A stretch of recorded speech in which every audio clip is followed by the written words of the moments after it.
Halo Sobat Kontan, jumpa lagi dalam Kontan Insight langsung dari dapur redaksi Kontan. Bersama saya Hafid Febri, kali ini kita akan membahas tentang tren pelemahan nilai tukar rupiah. Tampaknya pelemahan rupiah ini bukan sekedar angka-angka di pasar keuangan, tapi dampaknya juga sudah mulai terasa ke sektor industri hingga ke harga barang di lapangan. Dan tekanan terhadap rupiah ini tidak berdiri sendiri. Ia datang dari kombinasi faktor eksternal dan dinamika domestik yang saling berkelindan. Dari faktor global misalnya, harga energi mengalami lonjakan tinggi hingga ketidakpastian geopolitik telah berkontribusi signifikan terhadap keoknya nilai mata uang Garuda kita. Dan ketika rupiah makin melemah, tentu dampaknya bisa merambat kemana-mana. Biaya produksi naik dan daya beli masyarakat bisa makin melemah. Nah, di episode kali ini kita akan membedah lebih jauh tren pergerakan rupiah. Kita akan melihat dari perspektif yang lebih luas bersama Profesor Antoni Budiawan, Managing Director Political Economy and Public Studies. Terima kasih Prof. Antoni telah hadir kembali dalam Kontan Insight. Sama-sama. Ya. Terima kasih. Ya, Prof. Kita akan mulai pembahasan ini, Prof, dari melihat perspektif global. Artinya kita melihat tren pergerakan rupiah belakangan ini semakin dalam tekanan ya, semakin mengalami pelemahan dan saat ini sudah berada di level 17.400-an ya. Dalam mungkin tembus di angka 17.000 hingga sekarang menyentuh 17.400 ini sudah berlangsung dalam 2 bulan terakhir ya. Artinya tekanan rupiah ini semakin menjadi-jadi. Nah, sebenarnya dari analisis Prof. Antoni melihat apa faktor utama yang membuat rupiah makin tertekan belakangan ini? Ya, terima kasih. Banyak orang mengatakan bahwa pelemahan rupiah ini karena faktor geopolitik ya, ada konflik di Timur Tengah dan sebagainya. Tapi kalau kita lihat pelemahan ini sudah dari akhir tahun lalu. Jadi sudah dari Januari lah. Jadi Januari ini tekanan terhadap rupiah ini sudah mulai terus. Dari kalau kita bisa lihat dari cadangan devisa. Cadangan devisa kita dari 156,5 miliar itu turun menjadi 154 miliar sekian. Itu 2 miliar lebih ya. Nah, terus Februari juga itu sebelum perang gitu. Jadi artinya memang sudah ada tekanan terlebih dahulu. Tapi untungnya kita di Januari kita ada mengeluarkan utang juga gitu. Jadi secara net kita itu secara netnya, tetapi kita masih bisa ada uang untuk melakukan intervensi. Nah, kemudian Maret penurunannya juga lebih besar lagi dari 152 miliar menjadi 148 miliar, jadi 3 miliar lebih gitu penurunannya gitu. Makanya terus. Jadi kalau kita lihat begini, April dan Mei juga kelihatannya masih uang ini masih keluar, dolar masih keluar gitu. Nah, ini tekanan terhadap rupiah. Jadi ini ada masalah yang lebih besar dari geopolitik saja, tetapi mencerminkan ada masalah struktural. Nah, geopolitik ini hanya mempercepat gitu. Nah, ini menjadi 17.400 dan saya perkirakan nggak lama lagi bisa 17.500 bahkan ke 18.000 gitu. Ya, kita waktu 17.400 kita masih bicara 16.500 gitu. Kita kok nggak ngebayangin bisa menjadi 17.000 gitu. Nah, sekarang ini sudah hampir berapa? Rp1.000 sudah hampir. Nah, apakah 18.000 ini satu hal yang ilusi? Kan tidak gitu. Jadi ini sangat-sangat mungkin sekali gitu ke 18.000. Bahkan saya perkirakan kalau enggak minggu ini ya bulan ini gitu. Bisa sampai ke segitu gitu. Struktur apa Prof yang mungkin paling rentan yang terjadi di sini? Ya, dari struktur ekonomi kita, itu kan kita punya neraca pendapatan primer kita defisit besar. Tapi bukan masalah itu saja, selama kita mendapat kepercayaan, ada utang masuk, itu kita defisit neraca Pembayaran. neraca bukan current account, itu masih kita bisa atasi dengan utang, dengan financial account yang masuk gitu ya, kita masih itu. Tetapi sekarang ini ada dua hal, udah defisit kita punya neraca transaksi berjalan, lalu juga uang keluar. Nah, yang dimaksud dengan fundamental adalah bahwa kita punya rupiah ini sudah tergantung sekali dengan keberadaan utang luar negeri. Kalau utang tidak masuk, rupiah udah pasti terdepresiasi tajam. Nah, ini kita sudah lihat dari 2014, 2015, 2018, 2020 itu sempat terdepresiasi 20% dalam 1 bulan sewaktu mulainya pandemi. Nah, jadi ini yang maksud dengan kita punya fundamental ekonomi sangat tergantung gitu. Itu tidak ada di misalkan ekonomi di Malaysia, Thailand, Vietnam itu tidak ada seperti begitu. Nah, Prof, tadi Prof mengatakan sebenarnya tren pelemahan rupiah ini sudah mulai terlihat indikasinya sejak awal tahun sebelum pecahnya perang Amerika-Iran. Apakah dengan begini Prof ingin mengatakan bahwa peran faktor global itu tidak lebih dominan dari peran faktor domestik terhadap tekanan rupiah ini? Begini, domestik sangat dominan, tetapi global juga mempercepat gitu. Kombinasi ini ya? Iya, jadi traksinya itu lebih cepat gitu, transmisi dia ke hal-hal yang lainnya gitu. Itu mempercepat gitu. Jadi ya awal ya fundamental gitu. Dan Prof melihat tekanan ini masih akan berlanjut ya? Karena tadi diproyeksi dalam 2 bulan ke depan bahkan bisa sampai 18.000. Iya, jadi tekanannya ini sangat multisektor. Itu pertama adalah karena adanya juga tekanan harga minyak. Harga minyak membuat harga yang lain juga naik semua gitu. Dan di luar negeri juga harga pada naik. Nah, dibandingkan dengan harga naik itu dengan kita punya rupiah. Nah, katanya kita bisa mendapatkan untung juga karena kita ekspor raw materials, bahan tambang gitu ya, mineral dan sebagainya, batu bara dan sebagainya. Tetapi saya rasa itu secara netnya itu juga menyebabkan meskipun batu bara naik atau yang lainnya naik gitu ya, tapi kan harga juga naik gitu. Jadi ini juga membebani ekonomi dalam negeri gitu. Secara financial mungkin ya dia memberikan kompensasi gitu. Tapi masalahnya adalah bukannya hitungan matematis saja bahwa berapa impor, berapa ekspor, berapa ini, tetapi masalahnya yang tadi fundamentalnya adalah investor keluar gitu. Nah, kita yang sangat tergantung dari keberadaan utang luar negeri gitu. Itu yang poin utamanya gitu. Artinya Prof, kita tidak bisa dipungkiri bahwa investor asing, entah itu dalam bentuk direct investment maupun di capital market mungkin atau di obligasi, itu memang tetap dibutuhkan kan Prof? Saat ini bukan hanya dibutuhkan lagi, sangat dibutuhkan. Itu prasyarat bahwa kita bisa stabil gitu. Kalau itu tidak ada, makanya kalau itu tidak ada, kalau tidak percaya lah ya mereka ya, maka rupiah akan terdepresiasi karena dari mana kita menutupi kita punya defisit neraca transaksi berjalan gitu. Jadi nggak bisa, apalagi itu kalau tidak masuk aja, kalau dia netral aja, apalagi kalau dia keluar gitu. Nah, ini memicu double incidence gitu. Nah, Prof menyinggung soal pasar energi global ini kan sangat kita ngelihat cepat sekali mengalami perubahan perubahan pasar energi global ya. Terbaru misalnya Uni Emirat Arab keluar dari OPEC. Nah, ini kan juga turut memicu lonjakan harga energi global ya.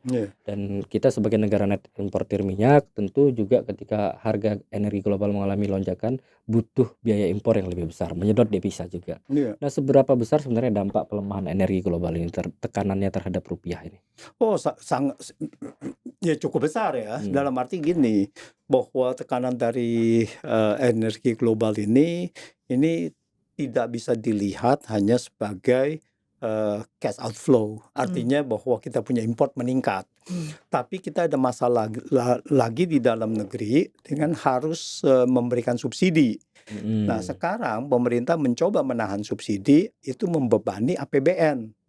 Nah, jadi satu adalah membebani neraca perdagangan, transaksi Impor. berjalan, dan yang satu adalah membebani APBN. Dan kalau itu dan untuk swasta, untuk industri itu akan naik gitu. Yang lebih masalah lagi, beberapa bahan baku ini terganggu. Bahan baku untuk plastik ya, itu banyak yang terganggu gitu. Nah, ini membuat tekanan inflasi semakin besar gitu. Nah, ini jadi dari tekanan dari situ industri dan APBN dan juga transaksi berjalan, perdagangan ya. Jadi dampaknya juga signifikan ya terhadap industri manufaktur kita ya, karena banyak komponen bahan baku juga yang masih diimpor ya. Satu begitu, dan kedua adalah ya mereka memerlukan BBM, dan BBM-nya tidak disubsidi kalau mereka, ya kan. Dan kalau kita lihat sudah ya beberapa jenis itu naiknya udah lumayan besar sekali gitu kan, udah lebih dari 50% gitu. APP-nya mereka berarti naik ya, Prof ya? Iya. Nah, Prof, biasanya ketika biaya produksi naik, harga jual produk Mestinya naik. industri juga biasanya Mestinya naik naik, kan. mestinya. Nah, artinya ini juga akan berdampak dong terhadap daya beli masyarakat kita. Iya, mungkin industri akan menahan dulu kalau melihat daya beli itu kurang Kondusif ya. kurang kondusif ya, kurang baik, maka mereka mencoba menahan harga. Mereka mencoba mengabsorb, artinya oke lah, rela marginnya turun gitu kan, tapi sampai sejauh mana gitu. Nah, pada tahap tertentu mereka pasti akan menaikkan gitu. Karena ini bisa mengganggu daya saing mereka juga kan, daya saing industri kita. Iya, tapi daya saing, tapi semuanya juga naik gitu. Jadi itu adalah bukan faktor yang daya saing lagi, karena seluruh industri dimanapun di dunia akan naik gitu. Jadi ini adalah universal, di mana memicu global inflation gitu. Nah, Prof, menurut Prof, langkah apa yang paling krusial saat ini yang dibutuhkan dari pemerintah untuk segera melakukan upaya mitigasi terhadap tekanan rupiah yang semakin kuat ini? Saya tidak berpretens untuk mengerti gitu. Begini, kalau saya lihat adalah beberapa kali saya bicara, kita punya fundamental dalam waktu dekat ini tidak bisa diperbaiki. Kita cuman bisa berharap bahwa asing ini masih mau menanamkan duitnya di Indonesia. Jadi untuk mengkompensasikan bahwa mereka jangan keluar gitu, jangan terjadi capital outflow. Tetapi apakah mereka bisa melakukan itu? Kan kita tahu dolar tidak mempunyai nasionalisme ya. Jadi di mana yang menguntungkan mereka keluar gitu. Nah, di sini terjadilah diskrepensi antara kita punya yield dengan Amerika itu udah semakin kecil.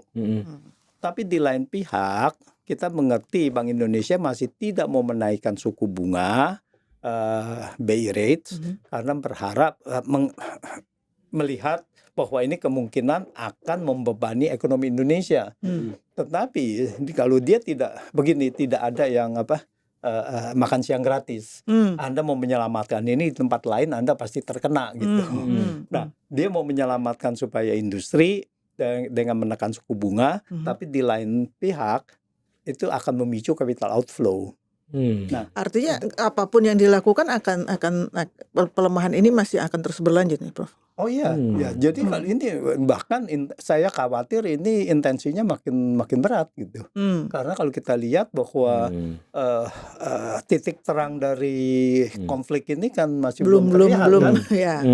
Jadi saya khawatirkan gitu. Kemarin harapannya kan ada penurunan suku bunga malah ya.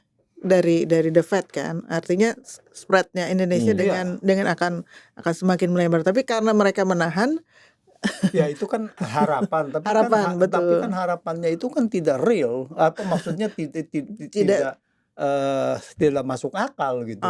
Karena dalam kondisi begini, The Udah Fed nggak itu mungkin. tidak mungkin untuk itu. Ya palingan dia paling bisa menahan gitu. Ya jadi satu itu adalah mengenai suku bunga. Suku bunga naikkan supaya tidak terjadi capital outflow gitu. Saya rasa saat ini adalah begitu dalam jangka waktu pendek gitu. Nah, Prof, artinya Prof lihat tekanan ini masih akan terus berlanjut ya. Nah, kalau begitu indikator apa nih yang harus perlu diperhatikan pemerintah mengingat kombinasi faktor global ini kan masih akan terus diliputi ketidakpastian ya, aliran modal juga masih terus keluar. Pasar energi juga masih bergejolak. Kira-kira indikator apa nih yang harus diperhatikan oleh pemerintah di tengah ketidakpastian global ini? Ya, satu hal adalah yang harus dibuat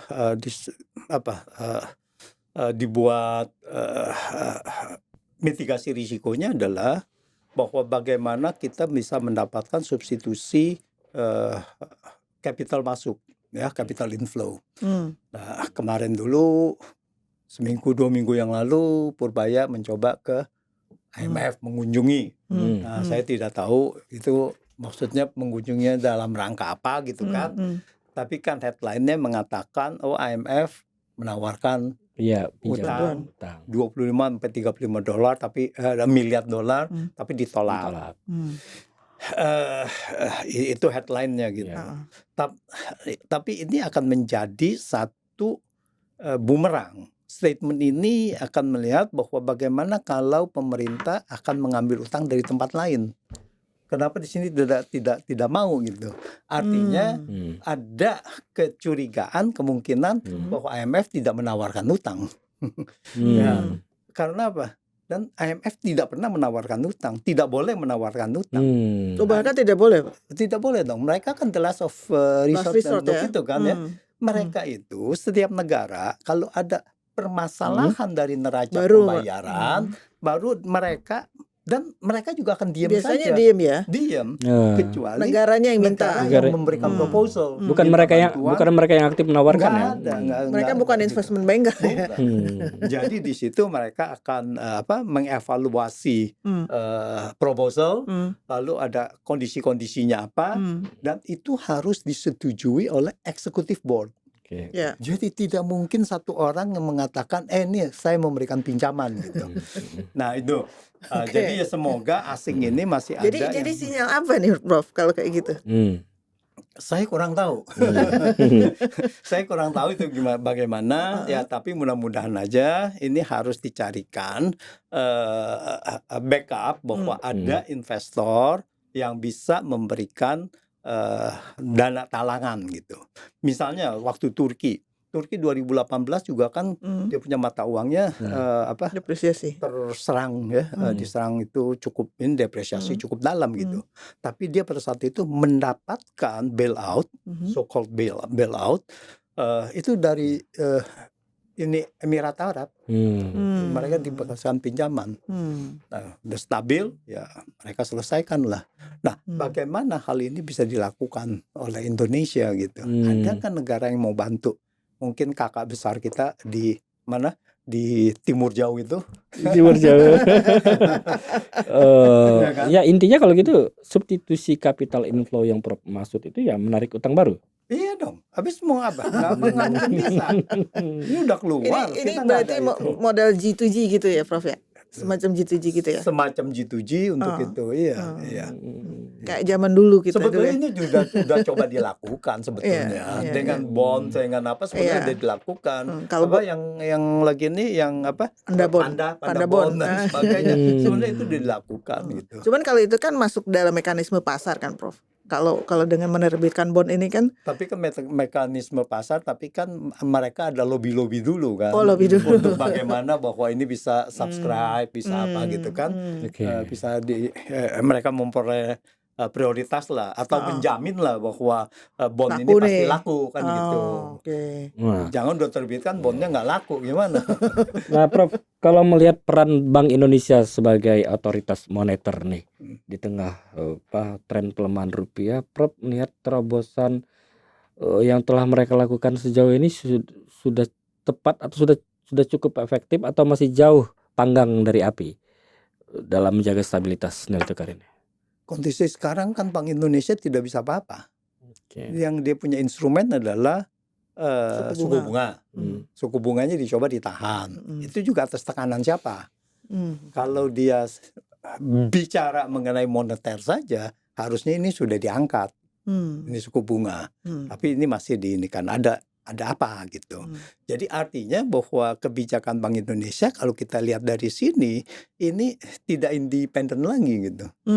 Nah itu kalau saya ngelihat ya.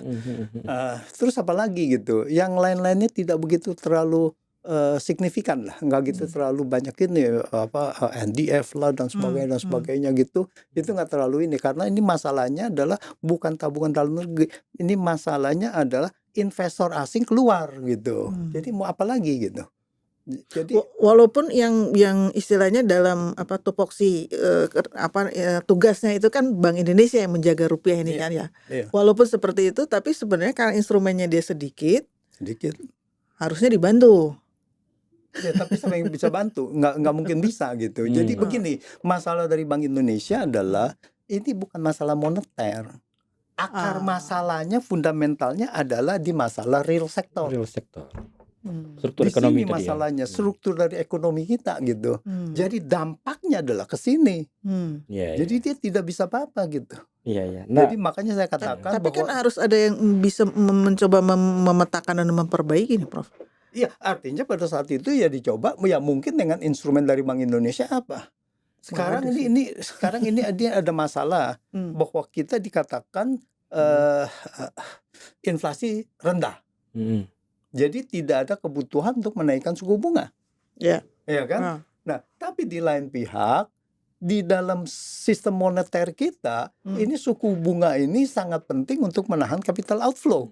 Nah, di sinilah dilema dari Bank Indonesia, dia harus mendahulukan mana gitu. Jadi itu tidak mudah gitu. Prof, Bank Indonesia kan punya salah satu Instrumen. jurus andalan mereka jurus. selama ini dalam menghadapi tren pelemahan rupiah, intervensi pasar melalui CADEF tadi. Nah, selama ini kan selalu itu yang disampaikan oleh Bank Indonesia kan. Nah, Prof melihat sejauh mana efektivitas itu? Ini udah lama sekali bahwa ini kan sudah dari 2015, 2016 ini udah dilakukan terus gitu.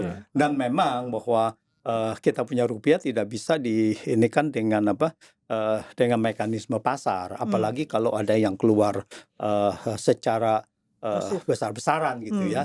Jadi dia harus menahan supaya menenangkan pasar gitu, jangan mendapatkan gejolak gitu. Nah, tapi kalau kita lihat sekarang instrumen itu sekarang udah semakin sulit bagi Bank Indonesia. Oleh karena itu kalau kita lihat dimulai dari 2019 Bank Indonesia menerbitkan sertifikat lagi. SRBI. Jadi SRBI, SVBI, SUVBI, SUVBI. Ya, jadi sukuk valuta asing Bank Indonesia. 3 instrumen dia keluarkan. Karena untuk apa? Karena dia sudah untuk menarik ini investasi portfolio asing gitu. Untuk gitu. Jadi utang Bank Indonesia itu naik dari 2,9 miliar US dollar, anggap aja 2,9 miliar dolar itu sampai ke 28 miliar US dollar. Berapa kali? Untuk menahan intervensi. Jadi dia tidak ada, Bank Indonesia kan tidak ada uang buat intervensi kan, tidak ada dolar kan, kecuali dolar dari masyarakat yang ditukerin ke dia dan itu berapa banyak. Dalam kondisi begini, siapa lagi mau tukerin dolarnya? Dipaksa pun sulit gitu untuk kita BI. Itu satu. Pemerintah itu beberapa bondnya juga mulai dilempar lah oleh asing ya, tidak diinikan gitu. Asing mulai ini dan keluar juga dari bond. Iya, mereka mengganti dengan Bank Indonesia punya sertifikat. SRBI, Karena apa? Karena ternyata bunganya lebih tinggi. Jadi ini hanya sebagai substitusi aja untuk gitu. Nah, ini yang jadi BI sudah mulai mendapatkan utang untuk melakukan intervensi ini. Tapi sampai sejauh mana? Beberapa hal begini. Surat utang BI itu adalah jangka pendek. 1 tahun ya. 1 tahun. Jadi dalam 1 tahun dia itu harus mengganti dengan utang yang baru gitu. Ya. Atau mereka menerbitkan lagi yang untuk menambah dia punya utang exposure itu untuk intervensi gitu. Jadi saya rasa ya saya pernah dulu menulis ini semacam Ponzi game jadinya. Muter terus ya. Ini. Nah, inilah jangan sampai bahwa ini yang menunjukkan bahwa kita punya fundamental sudah sangat lemah sampai BI harus melakukan itu gitu. Tapi Pak Purbaya menarik statementnya menanggapi tren pelemahan rupiah ini. Baru kemarin dia bilang Fundamental kita masih kuat. ya dan tidak sulit menurut dia mengatasi pelemahan rupiah ini. Menurut Prof itu statement terlalu percaya diri atau terlalu menganggap mudah? Ya kalau kita ngomong aja kan gampang, ya kan? Kita bicara oh ya nggak sulit gitu. Tapi faktanya rupiah turun kok. Mau apa? Hah? Mau gimana gitu? Gimana? Faktanya Prof dari pertama kali dia menjabat turun terus ya. Ya. Meskipun itu sebetulnya bukan tanggung jawab Betul, dia, betul. bukan tanggung jawab dia, tapi janganlah juga mengatakan bahwa ini gampang gitu, karena Anda sudah melangkah ke tetangga gitu.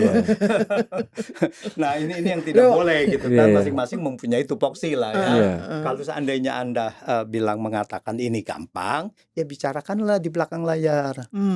Jangan di depan itu, ya. Iya kan itu untuk diinikan gitu. Oh iya bagaimana untuk menjadikan 17.000, 16.500, 15.000 gitu.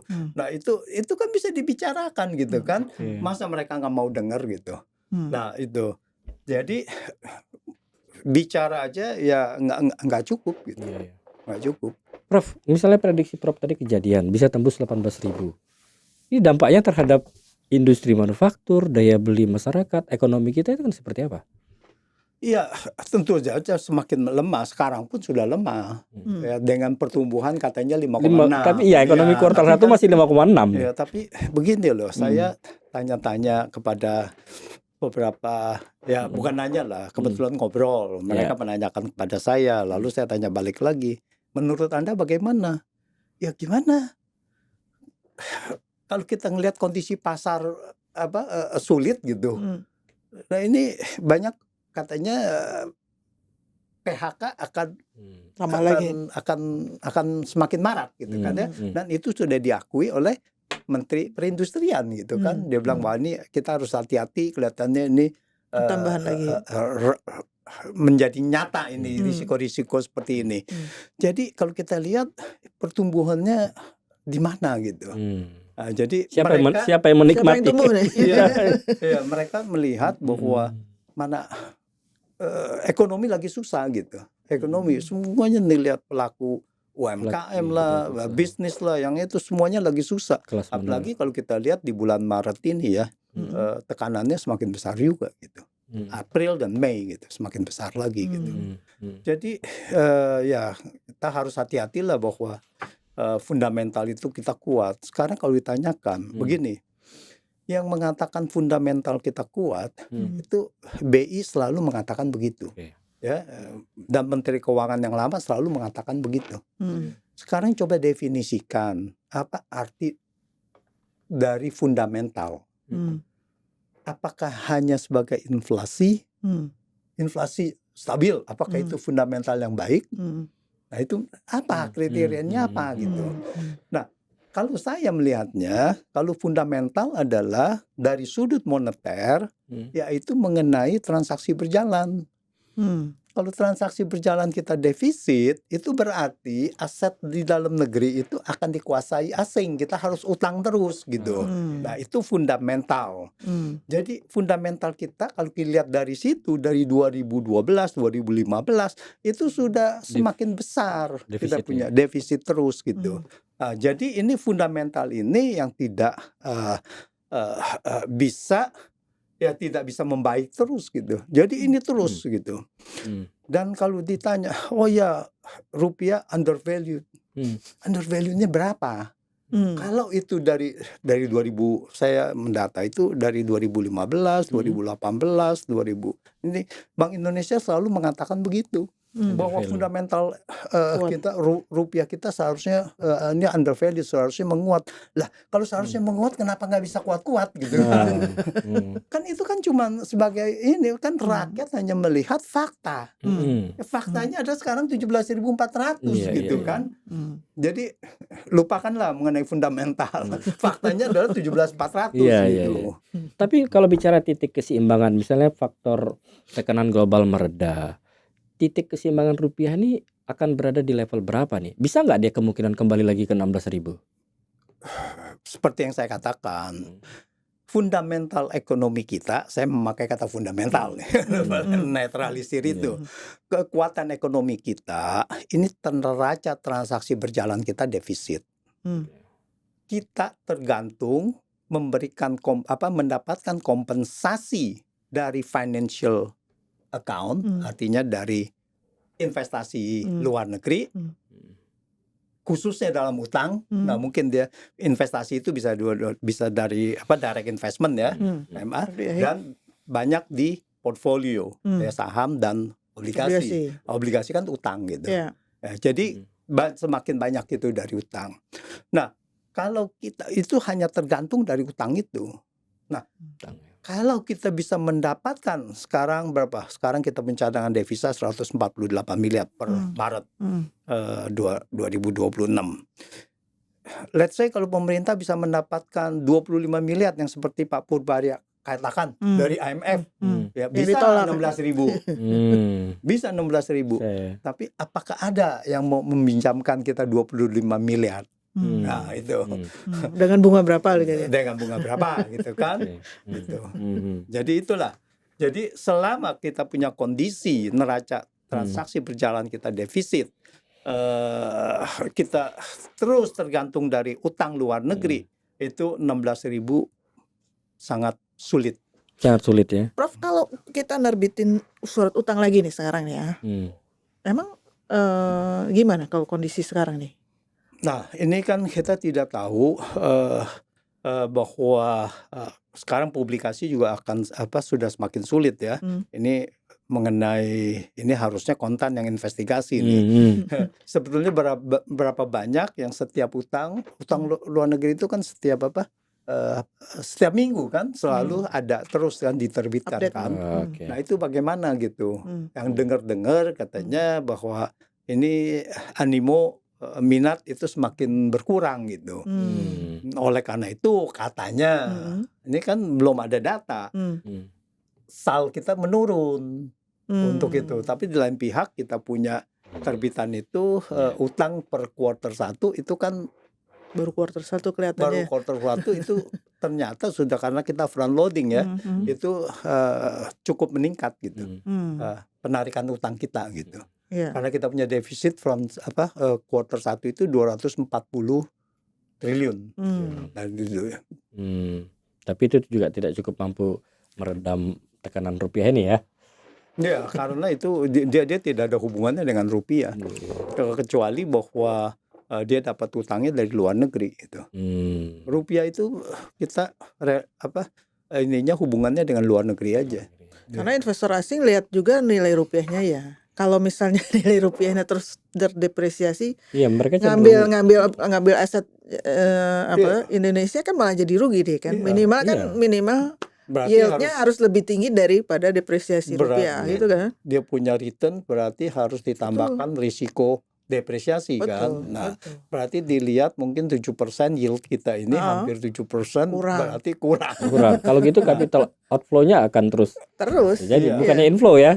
Karena yieldnya di Amerika udah berapa Pak? Sudah 4% lebih, 4,5%. Tanpa risiko apapun dia udah dapat 4,75 gitu. Oke. Iya, jadi harus dikompensasikan begitu, tapi kan Bank Indonesia masih belum mau. Iya. Iya. Baik, menarik sekali pembahasannya Prof. Dari diskusi ini setidaknya kita bisa menarik satu kesimpulan bahwa pelemahan rupiah ini bukan hanya semata-mata soal kurs, tapi juga ini terkait dengan tekanan global, struktur ekonomi. Tadi Prof sudah banyak elaborasi tentang fundamental ekonomi kita yang ternyata memang punya banyak problem yang berkontribusi juga terhadap tekanan rupiah saat ini, dan tentu juga akan berdampak terhadap sektor manufaktur dan daya beli masyarakat. Terima kasih Prof untuk insight-nya. Dan Sobat Kontan semua menyaksikan podcast ini tentu bisa melihat secara lebih utuh tentang kondisi ekonomi kita saat ini. Dan saksikan terus podcast Kontan Insight berikutnya. Salam. Keputusan bisnis terbaik datang dari data, bukan tebakan. Mudah berlangganan Business Insight dengan subscribe with Google.